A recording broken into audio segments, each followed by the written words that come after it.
All right. I'm reviewing something here that doesn't exist. I'm reviewing something that doesn't exist. But oh God! Why am I here? I'm reviewing an idea that I'm reviewing an idea that I've had. Welcome to another episode of Mildly Informed with me, Richie Firth, him, Chris Skinner, and you guys have no idea the lengths that we've already gone to this morning just to be here to mildly inform you. How are you, Chris? Because I'm grouchy. Yeah, I'm actually in a really good mood. For the first time this week, we moved into the top 100 comedy podcasts in the UK. Oh. So it's inevitable that with a bunch of people who I guess have started following us in recent weeks, they are going to hear an absolute turd of a show today. When you shared with me the news this week that we were climbing the charts, that was wonderful. We were behind James O'Brien, the doomsmongering newsman from LBC. Yes. Have we usurped him? We did climb above him. I don't know if we've subsequently fallen below. Do you want a live update? Go on. Right, let's find this. Okay, I'm looking live right now, Rich. Yeah. We are exactly 100 in the charts. So we're still clinging on. Great. To the top 100. And are we ahead? Do you know what? Man. I don't need to know where. Let me not be obsessed by James O'Brien. I don't need to know that. What a broadcaster. I'm a big fan. Yes. What he's doing in comedy, I don't know. Yeah, it's sort of it's light entertainment that show he has. It's not. Well, news isn't comedy right now. Is this comedy? Well, some people seem to think so. Why don't we, instead of talking about ourselves, let's talk about ourselves instead. Let's do that. And tell me something that's happened to you this week, Rich. Chris, I saw a story this week that may well cheer fans of the game of football up. I think the fight back has started against VAR. There was a game last weekend in the Bundesliga 2, the German second division, where they actually have VAR. So that's a bit of a development, isn't it? That there's the second tier of German football has VAR. There was a match this week where the referee went over to the VAR screen. He'd given a penalty. He was then told to go over and check it. And he went over to the screen and the screen was blank. And the screen was blank because two masked German football fans had pulled the plug out of the back of it, rendering VAR useless. And the whole game was stopped for about 10 minutes whilst they worked out what to do. The fight back has started. The concept of just unplugging something where when you're in a rage is brilliant, and it's existed for ages. Parents have had this in their armoury with teenagers who won't respond when they're just on devices instead. You pull the plug out of the Wi-Fi. You pull the plug out of the Xbox itself. But for the plug to be pulled from VAR, metaphorically, the fight back starts here. So this is the football equivalent of those people who climb up speed camera towers and spray graffiti on them or knock them down. This is what you're calling political activism, but on a sporting level. Yes, it is. Yes, it is. Now, I don't encourage the spraying of aerosol cans on Gatso cameras because that is there for our safety. But VAR is slowing up something that has always had errors in it. That's almost what makes it part of the fun. It's taking the passion away from something. A goal is scored and then you don't know whether to celebrate properly. You don't know whether you're going to look like a dick for jumping up and down, and then someone tells you that something happened 45 seconds ago that might be questionable. This is sporting activism, and I have got time for that. I disagree. Of course you do. I watch lower league football quite a bit, as you know, and I cannot tell you. Obviously, I watch top flight football, and I see all the problems with VAR that you raised. Like, it slows the game down. That's really frustrating. I also take the point. It's a battle between what do we want more, immediacy or things to be right. that seems to be the conflict that we have at the moment. Because when I watch Leyton Orient and we get a player sent off for a reason that shouldn't have happened, I'm extremely annoyed with that. Probably more than having a goal disallowed when I see a Premier League game or the equivalent. My theory is this, Rich. We are going through a 5 to 10 year period on VAR where it's going to be crap and it's going to get better every season until you don't even notice it. And this will no longer be a debate. You make an interesting point about this debate between immediacy and wanting things to be correct. I think you can find a middle ground where VAR could exist on such a thing. And that is a 45 seconds, for argument's sake, to be discussed, a 45-second clock that starts immediately after an event. So they've got 45 seconds to review it, because I think my problem is on TV, when you're watching the game on Sky or whatever, you get a sense very, very quickly as to whether there is a genuine mistake that has been made here or not. But when you're then having to wait in the ground, it takes ages. So I think if it takes longer than 45 seconds to actually work out whether something's an error or not, just crack on. Why 45 seconds? Why not 30? I'd go with 30 then. 30's fine. Why not 20? Well, you'd have to settle on a figure. That comes back into your 10-year period of the whole system settling down. But what it is right now is shit. Right, so you're reviewing some football fans complaining about the slowness of VAR by unplugging the VAR and making it slower, and you see this as a model for the future to get rid of VAR or further activism where people unplug TV screens around football grounds. I'm reviewing sporting activism. That's what I'm reviewing here. Okay. I'm reviewing sporting activism, and I'm on board with that. They are making the point to the powers that be that VAR as it is not sustainable. I like it when fans throw tennis balls onto the pitch to try and protest about something. That's good. Protest or just cause a nuisance? Well, protesting is causing a nuisance, isn't it? When people walk down Piccadilly in London on a weekend to protest about something, they are causing a nuisance because you can't drive down there. That's the whole point of protesting, is to cause a nuisance.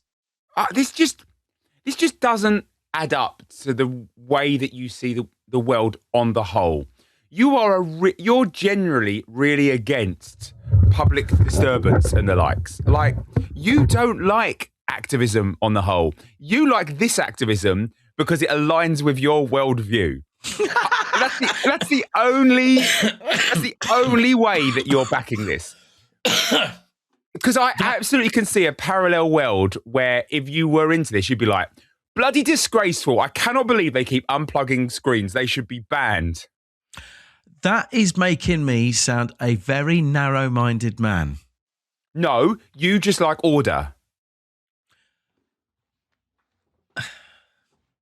I do like order, but I like order when I agree with it. I am reviewing sporting. I am reviewing sporting activism, and I'm giving it 3 stars. I like. Why? I don't understand why you're laughing. The ultimate indifferent review. That's because there are other times when sporting activism is bad and it ruins it. But in this case, it's been a good one. This is more positive than negative. 3-star review for unplugging of VAR screens. Right. Great. I did say once again at the beginning, all those new people that have come thinking that James O'Brien isn't very funny and seeing a podcast that's in the top 100 comedy podcasts, I did say I was in a bad mood, and this may not be an indicative episode of what we're able to do. Okay.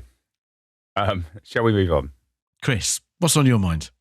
I'm going to talk about something entirely sensible and normal. Because I do have some weird stuff, but I think we need a break from it right now, from whatever that was. So, I want to talk about some quality TV shows. Okay. Can I start with a bit of a backstory? We liked Game of Thrones, right? Game of Thrones was a good show. Game of Thrones, good show. House of the Dragon, good show. That one We're not talking about the Hedge Knight. We're not talking about that. We're not talking about Knight of Seven Kingdoms. Okay. Game of Thrones, great show. Yes. If you remember a couple of years ago, there was a really popular cop show called Line of Duty. Really great show. Great show. There was a show also a few years back called The Fall. Didn't watch it. Really excellent show. What links those shows? Significant amounts of all of them were shot in Northern Ireland. But The Fall was the only one that was actually shot in the North. And, that was the only one that was set in the North. However, more recently, starting with comedy and Derry Girls, then Say Nothing, Blue Lights, Trespasses, the three hottest shows on TV right now, all set in the north of Ireland, all amazing. This is the moment. You know, there was the whole Scandi Noir phase a few years ago. We are now reaching peak North of Ireland noir.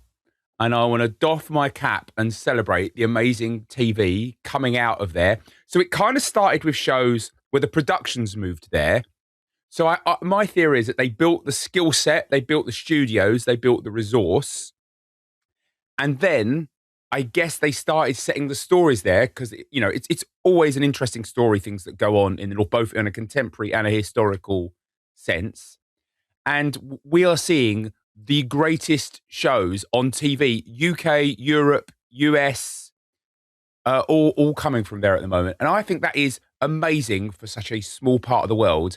And I don't know if you've even seen any of these shows. I know we've talked about a few of them so far, but it's amazing. It's genuinely a very exciting time.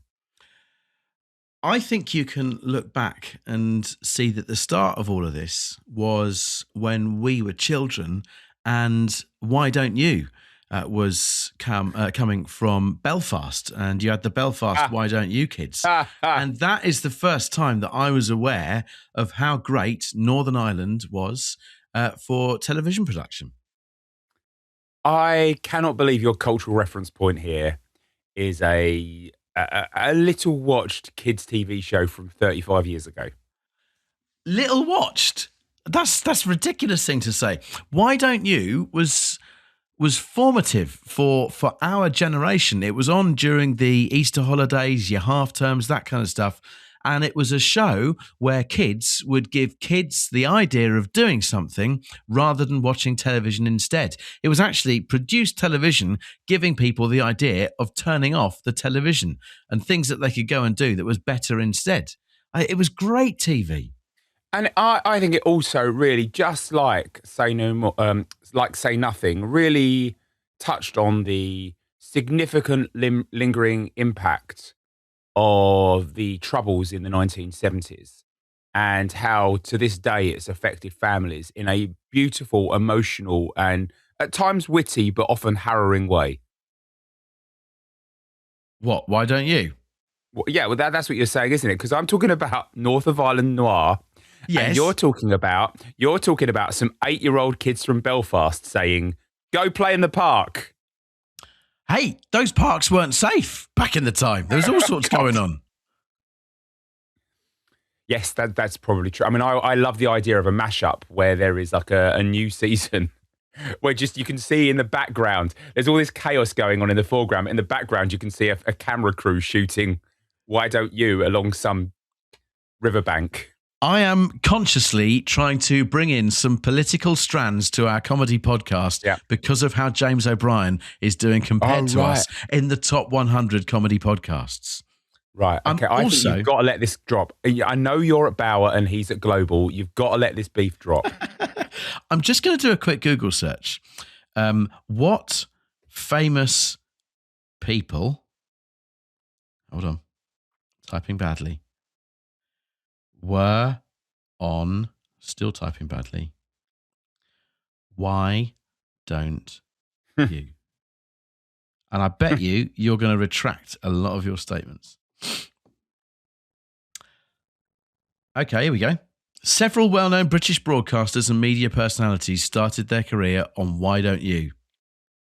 Ant McPartlin. Famously from Belfast. Pauline Quirk. Famously from Islington. Andy Crane. Cheshire. Yeah. Russell T Davies. Wales. Yeah. That's it. Was it even shot in Belfast? They did some in Belfast, they did some in Newcastle, and they did others God. elsewhere. You're right. You're in a funny mood today, and you're kamikazing this show. I can tell. I can tell. I can tell. No.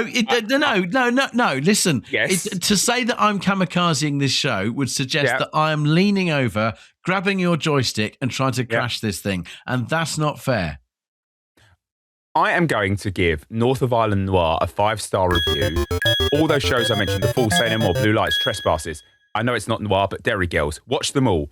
Okay, 5 stars, ad break. And when we come back, Richie is going to re-rail the show. Okay.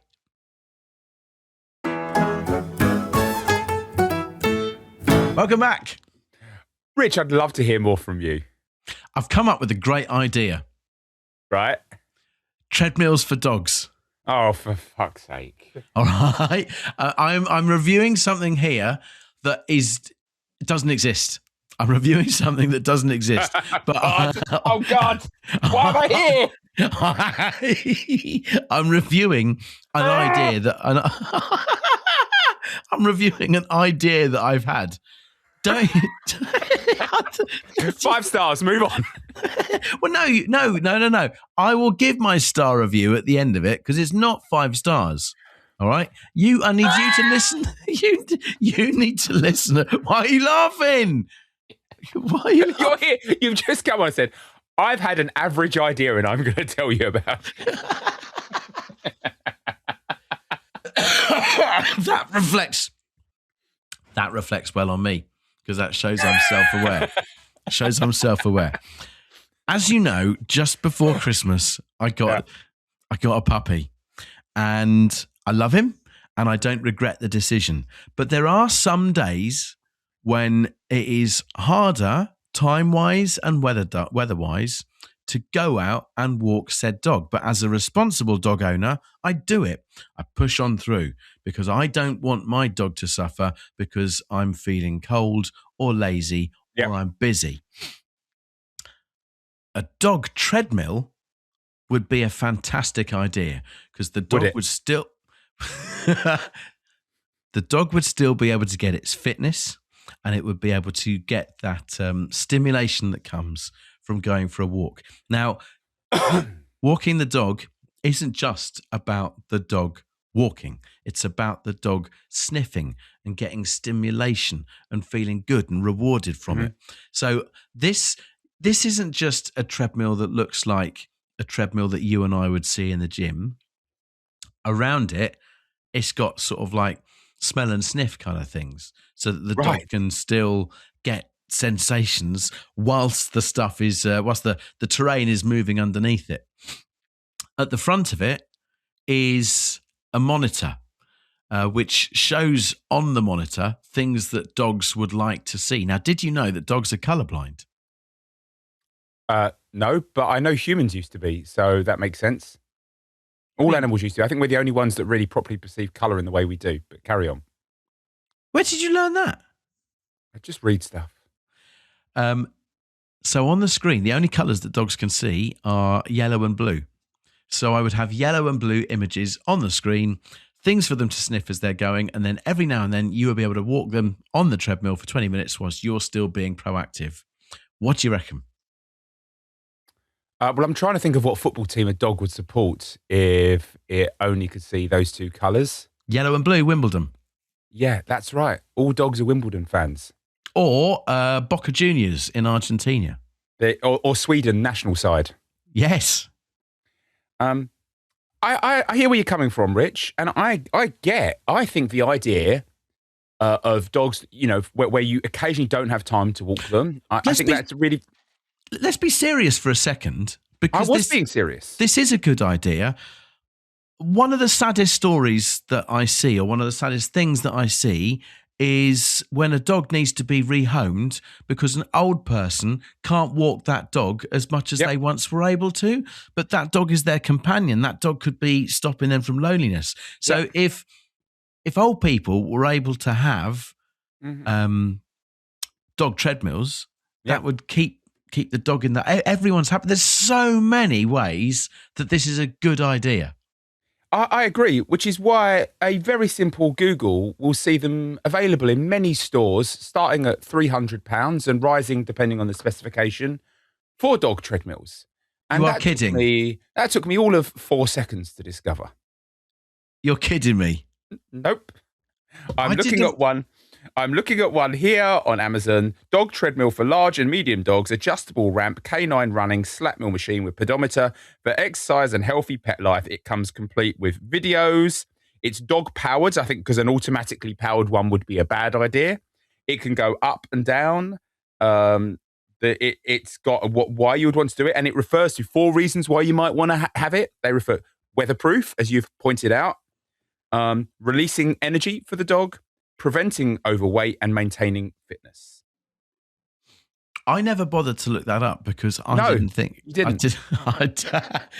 I didn't think that anyone else would have thought of it. So why would I even check? Yeah, why would you even check? I can just imagine you being there. Richie Firth is here on Dragon's Den, and he has got a great idea, and I'm offering a stake of 20% in my dog treadmill business, my unique dog treadmill business.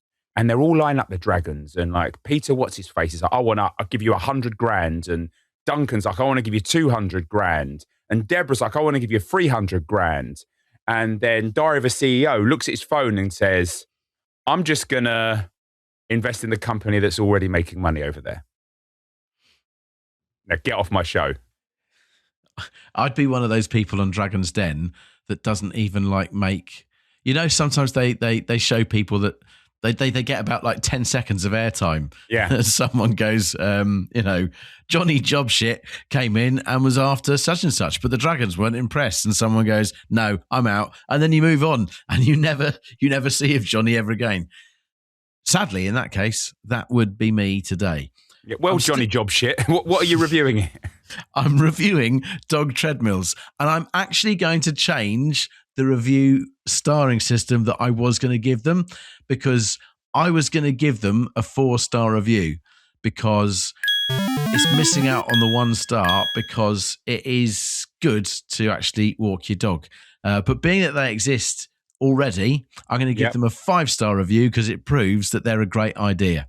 Dog treadmills, 5 stars. Well, I think that is very generous of you, frankly. Chris, I'm aware how this episode is going on this week of weeks of us just about breaking into the top 100 UK comedy podcasts. I barely want to talk to you ever again. We are only here to inform mildly, and so far we have. We have informed you about the famous people that used Why Don't You as a springboard for their career. Don't revisit we have informed you that dog treadmills are a thing and you can go and get one. And that old person that lives next door to you doesn't have to give up their overweight Labrador. And we have also informed you that sporting activism is a good thing in a mild fashion. Chris, tell us something else. I want to talk to you about something that is actually real. And I think that's probably really useful right now. A sign popped up that got news coverage this week in Kilburn in North London. Wrongly, but it was still saying that if you were caught feeding the birds, you risked 5 years in jail. What? I know. And look, I'm not a big fan of people feeding, particularly pigeons. No one likes your town centre, your city centre to be full of pigeon shit. And, it's generally, I think it's fair to assume that the mess that you get from that is not great. And people going out of their way to feed them, in my opinion, is not super cool. So I understand. But a 5-year prison sentence for that is insane. apparently they have retracted it and like it's unenforceable and blah, blah, blah, blah, blah. It did get me thinking though, like prison sentences overall, look, clearly some people who do really bad stuff, you know what they need? They need a bit of prison.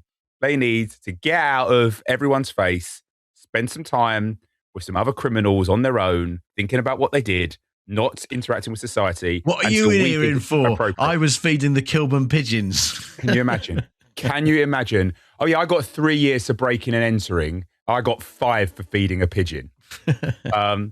So I did therefore think there must be some mad prison sentences out there. And I've got a list for you here that I think you're going to really enjoy. Okay. In Thailand, a man ran a huge pyramid scheme. Now, don't get me wrong. Loads of people were defrauded. 16,000 people were defrauded. That's really, really bad, yeah? But this person from Thailand, Chamoy Tipiaso, apologies if I pronounced that wrong, got a prison sentence for fraud for this pyramid scheme. How many years did they get? 16,000 people have been defrauded.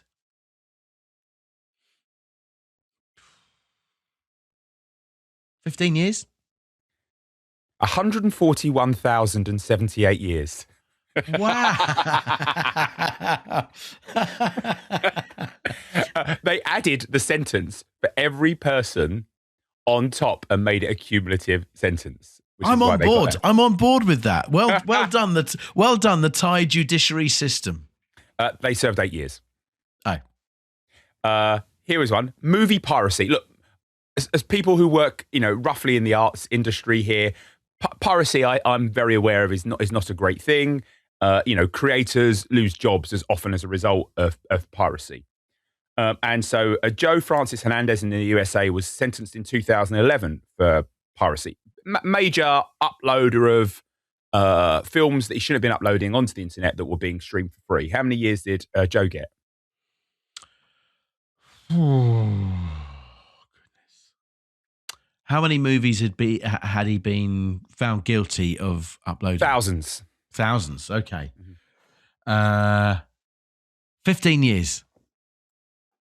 No, close though, actually. 3,840. Do you know what? If that's in the States, he was lucky to be sentenced with that. Could have been a whole lot worse. Could have been a very uncomfortable chair. Do you want a couple more? Yes. The world's biggest book thief. He stole 23,000 rare books. This is Stephen Blumberg in the USA, sentenced in 1990. So bear in mind, we've had piracy of thousands of movies. We've had insurance fraud of 16,000 people. Both have ended up in thousands of years of prison time. But book thief, rare books as well, stolen from libraries and museums across North America. What was the sentence there? So we're talking library theft really here, aren't we? 15 years. 6. 6 so years? It's like books we don't give a shit, movies we really care about, is the conclusion I go. One final one. Okay. Oh, go on. Well, I mean, difficult to hide books, isn't it? Yeah, and maybe he built a house out of books. Hiding one in more. plain sight. Give me one more. I mean, I'm enjoying the prison sentence game. This guy, Jerome Jacobson, was sentenced in 2003 for rigging the McDonald's Monopoly game. Do you remember McDonald's? You could get. Wow, yeah. So he was able to distribute winning game pieces to associates. So there was a way that he had sussed out the flaw in the game and was basically able to help his friends with just basic free McDonald's. I don't think that's a jail sentence. I don't think it's a jail sentence. I'd say hats off to him. 3 years in prison. Really? Only served a year. Wow. But what? I mean, there's a certain irony in someone rigging a game where you can go to jail, going to jail. Yeah. Apparently that's why they let him out in the end. He threw a couple of doubles and got out. That's comedy. Up yours, James O'Brien. Can you do that? I don't reckon so. Oh, God. What am I reviewing here? I guess that's the question. I guess I'm reviewing weird prison sentences, and I'm not quite sure if this is a 5 or a 1. I think you're reviewing prison sentences full stop, because it depends who you are as to whether the sentence is weird or not. Because if you are the person that is put away and you've been pleading not guilty, then you find that prison sentence very weird. So I think you're just reviewing prison sentences. I mean, my general feeling is that if it's a non-violent crime, no one should ever go to prison. But so I find that a hard one to judge. Okay, imagine you have been defrauded. Yep. You have been defrauded. Yeah. Meaning that you can't buy a new bike. Meaning you can't plant new seeds in the allotment for your raspberry harvest and stuff like that. And more on that in our Patreon show, by the way. Oh, looking forward to that. You would want justice. I would want justice, but I wouldn't want like them to go to prison. I just want all their cash. But they haven't got the cash. I just want wherever the cash went. I'll have their boat. I'll have their yacht. Thank you. Okay. Review prison sentences. I don't know, like 3 stars. I kind of lost the will. I kind of enjoyed the feature, but I've kind of run out of steam here. I tell you what, this would be the perfect opportunity to have another message from our sponsors. Well, that was nice. I enjoyed that. It was. Rich, should we wrap up with one final review before going on to the Patreon? Where it is an absolute banger. It's an absolute banger of a review. I'm looking forward to that. I want to tell you about something that is real, and there would be the perception, particularly because I spent some time talking about dog treadmills earlier in this episode. There would be some perception that I'm struggling with my dog. I don't want that to be the case, but I want to review my lawn and where I am with it right now. A man who likes order. A man who likes order. A man who has referred to his lawn previously as his 4th child. A man who last summer invested in and actually bought his own heavy roller, his own scarifier, his own topsoil spreader, who buys fertilizer twice a year, who buys grass seed twice a year. I scarify, reseed and treat my lawn twice a year. And then before Christmas, 4 days before Christmas, I got a puppy.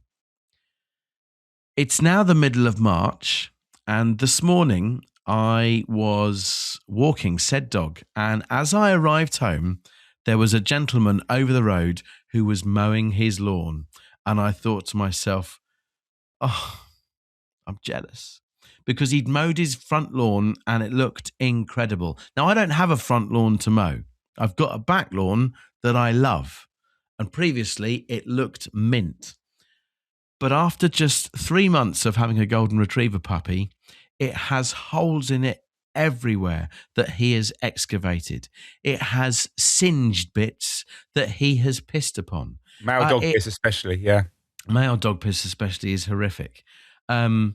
Stuff is left out there that he's just chewed or played with. I spent so much money on gear for that lawn that is now really rendered a waste of time. If I mowed my lawn over the weekend, because obviously you can start to mow lawns now, as my neighbour was showing earlier, it ain't going to look anything like what it looked last year because I've now got a dog. So you're probably asking, what are you reviewing? I'm reviewing lawn ownership with a positive and negative experience now, because previously it's only been positive. I'd put that love in and I would have a fantastic lawn to look at back. But now, because I can't invest that time in it, the money that I spent on it is a waste of time, and I felt jealous. So lawns, for the first time in my life, 2 stars. Because if you can't put the love in, if you can't put the love into them, what's the point? I feel sad for you. Can I propose a little solution? Would you welcome that? Yes. You and I are both very familiar with sporting playing fields. You yourself have done a fair bit of work on them. My local park where I play cricket, we fence off part of the park so to stop people going on the very precious bit on the wicket. I think you have to accept that your dog is going to go on the lawn, but you don't have to accept that the dog will go on all the lawn all the time. So I propose running a removable fence halfway along the lawn, having a dog-only bit, and then when you're all out there and you're all celebrating the lawn, you can pull the fence back and it can be still there, your full lawn, and everyone can enjoy it. But there is, for very specific times, a period where the dog can only go on one bit. What's really interesting here is you just proposed something that my wife has kind of also proposed. She's a smart lady. Both of you know me very well, and both of you know how much I love looking after my lawn. In my spare time, I look after football pitches, which is kind of now, they're looking better than my own lawn. And Natalie proposed a piss patch and basically putting down just a little square in the lawn of, for want of a better word of putting it, 3G turf, the kind of stuff that footballers might train on. Yeah. Not real grass. Somewhere that Eddie can go to and he knows that he can piss on, he can shit on. And then the rest of the lawn, he can't go and do that on. So we'd have to train him to go just on that bit. But that's his piss patch. And I guess in some respects, that's what you're putting forward as well. And being that two people who I kind of mildly respect have said the same thing. I don't take offence, but Natalie should there. Maybe it's something I should give some thought to. It is. What was so you gave this a 2-star review? I did. I'm sorry for you, Rich. Genuinely, I understand that will hurt. It does hurt. It really did hurt. And genuinely, when I saw that fella this morning, I felt pangs of what might have been. If it was 365 days ago, I would have walked back, seen him mowing the lawn and thought to myself, great idea. I'm going to go and give the garden the first cut of spring and it's going to make me feel amazing and the garden's going to look good. But I can't do that now. Well, whilst we finish the show on a real low note, although, again, my Patreon is going to really pick things up, I'm sure. I can't tell you how much everyone's going to go, wow, I'm so pleased I've waited for that. I'm now going to shut up. What I will do is give people some avenues to how they can get in touch with us and say what they think, because you have been mildly informed. If you've got any comment, you've really been very mildly informed today. You can email us, mildlyinformedpod@gmail.com. You can find us on our socials, @Producer Chris, @Richie Firth. You can leave your comments on the YouTube channel. You can join us and be a patron. You can pay. You can pay for this if you wish, because there's extra content that you're about to hear if you're a Patreon. If you don't do that, that's your lot for today, and we'll see you next week.